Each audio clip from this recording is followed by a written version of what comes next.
terhadap keluarga, apa prinsip-prinsip yang Gus Nur selalu tegaskan, selalu tegakkan dan selalu ulang-ulang? Apakah kepada istri, kepada anak-anak?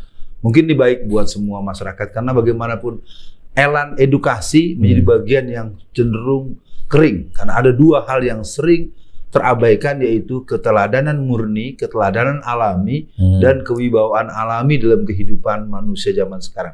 Mungkin kita bisa mengambil sisi itu. Gus Nur, apa prinsip-prinsip antum dalam mendidik keluarga, anak, istri, dan seluruh orang-orang terdekat? Ini jawabnya random aja, Ustaz, ya. Karena ngacak ini. Saya siap mati. Ini bukan omongannya politikus, Ustaz. Bukan omongannya caleg ini ya. Saya siap mati berkalang tanah demi kebahagiaan, kemuliaan anak istri. Wow. Gitu, Ustaz, ya. Dan saya siap hidup terhina demi kemuliaan anak dan istri. Gitu. Wa ma khalaqtul jinna wal insa illa liya'budun. Aku diciptakan oleh Allah hanya untuk mengabdi dan ibadah kepada Allah. Dan ibadah muamalahku aku curahkan semuanya untuk istri. Jadi kebahagiaan istri, kecilku tidak bahagia. Maka haram hukumnya kalau aku membuat anakku masa kecilnya tidak bahagia seperti masa kecilku. Gitu kan, kurang lebih begitu. Jadi tidak salah aku terlahir dari rahim ibu yang miskin atau dari bibit sperma ayah yang miskin. Tapi akan menjadi salah kalau saya membiarkan anakku hidup dalam kemiskinan. Nah, itu saya tanam dan saya hujamkan, saya praktekkan di dalam keluarga saya. Nah, ya yang terutama yang sekarang sudah alhamdulillah. Dulu waktu saya kecil, saya selalu dibawa abah main debus, makan beling, makan semprong, makan paku, nggak mandi, nggak sholat, main debus di pinggir jalan gitu kan, pegangannya ular tiap hari. Masa kecil saya. Sekarang masa kecil anak saya tiap hari pegangannya kamera dan Quran dan komputer gitu kan. Terus anak saya yang kecil itu, yang adik Syanum sama adik Ain itu tiap hari pegangannya Al-Quran, hafid. Nah, masa kecil saya nggak sekolah TK.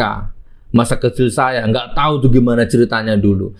Tapi saya nggak ambil pusing, itu bukan salah orang tua saya, itu terserah. Tapi sekarang alhamdulillah anak saya yang adik Syanum itu TK-nya aja 7,5 juta masuknya, Ustaz. Gitu. Mungkin dulu lahirku mungkin lah ya, Ustaz, mungkin dulu lahir aku di dukun beranak atau apalah ya Allah. Dan itu nggak salah orang tuaku.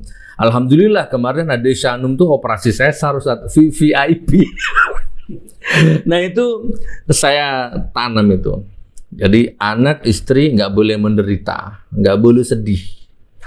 Dan ya Allah, aku minta jangan wafatkan aku dulu sebelum masa depan spiritual mental anak-anakku terjamin semuanya.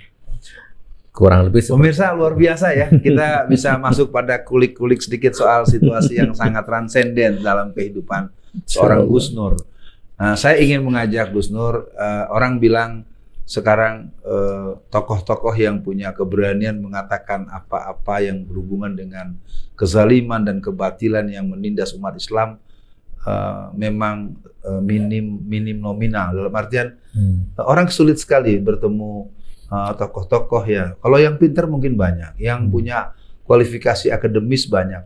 Ketika ada pernyataan dan pertanyaan seperti itu, Gus Nur ingin merespon dengan kalimat apa?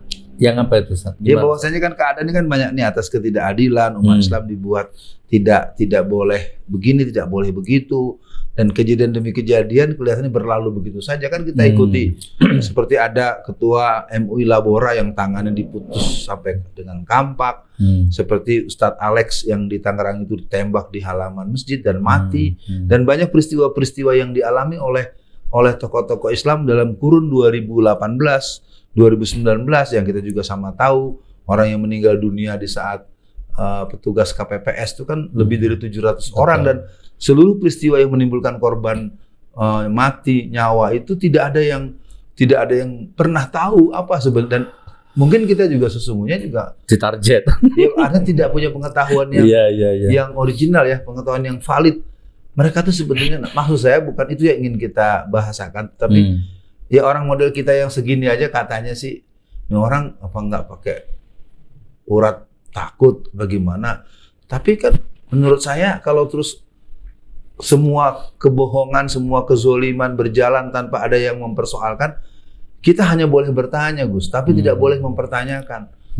Kan kelihatannya hawa-hawanya nanti bisa jadi pulang mudik nggak boleh, pulang kampung juga nggak boleh nih hawa-hawanya. Termasuk pergi haji. Pergi haji pun mungkin ketika di dunia internasional orang udah mulai umroh segala macam, kalau lihat gelagat-gelagatnya kita nggak bisa pergi haji lagi nih. Ya kadang-kadang saya tuh kalau sendirian merenung gitu saat ya otak-otak preman tuh kadang-kadang muncul ya, timbul tenggelam di permukaan angan gitu ya. Jadi kadang-kadang kemarin misalkan aksi 212 gitu ya, kan saya mau datang Ustaz, tapi kan tiba-tiba ada spanduk super damai itu. Akhirnya saya nggak mau datang. Kok damai sih sama orang dolim, kok damai gitu. Coba ribut gitu baru saya datang gitu loh Ustaz. Kadang-kadang otak ini nakal loh Ustaz. Bukan berarti jangan terus delik nanti ditangkap gitu kan. Enggak, ini apa sih ini Ustaz, namanya suasana batin gitu loh ya. Sudah jelas dolimnya, sudah jelas munafiknya, sudah jelas curangnya, culasnya, sudah jelas mereka nggak beragama, nggak beretika, nggak berakhlak, kok masih damai. Dimana kemenangan ya butuh gitu loh Ustaz, butuh pertempuran bukan damai gitu. Umpama Ustaz, ini di malam hari kadang sama renung seperti itu. Tunggu komando ulama matamu, kadang saya gitu Ustaz. Orang ulamamu sudah di penjara kok masih tunggu komando ulama itu kan.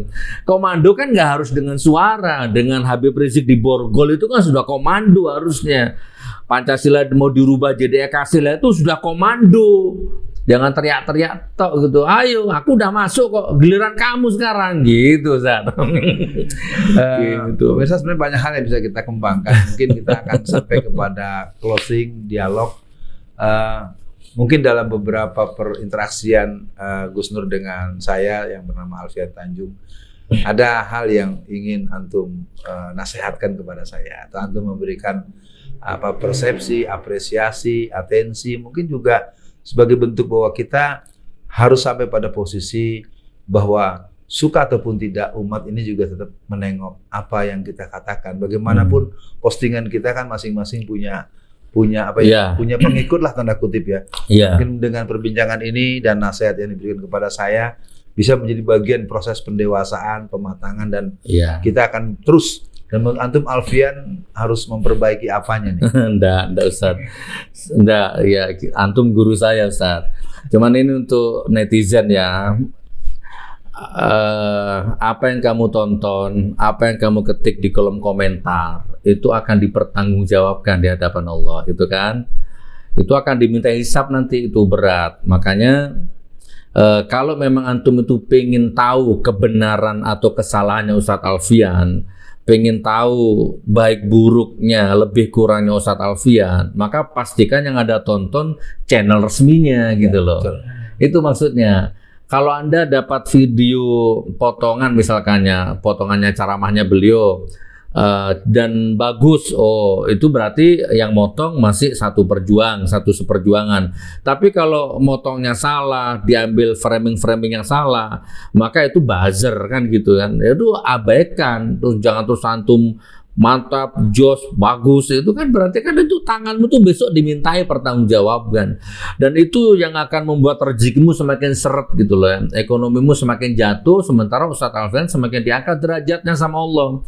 Ini sekedar masukan aja untuk antum-antum ini ya, karena gini, Ustadz Alfian Tanjung kan nggak pernah merugikan ente, nggak pernah ngutang duit ente, nggak pernah ganggu hidup ente kan gitu kan, tapi ente komen pedes terus sama beliau, padahal kan nggak ada. Ustadz Alfian Tanjung mengkritik kebijakan penguasa kan gitu. Itu pun nanti kalau ada manfaatnya itu juga untuk anak cucumu juga kan gitu Ustadz ya. Tapi Anda musuhin gitu loh. Padahal Anda tuh hidup juga susah gitu. Hidupmu susah gitu.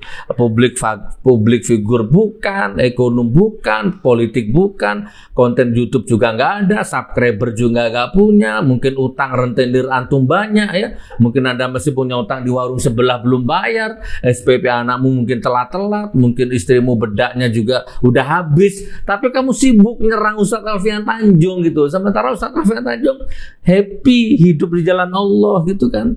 Beliau subhanallah, istrinya wah, punya rumah makan besar di Solo ya kan.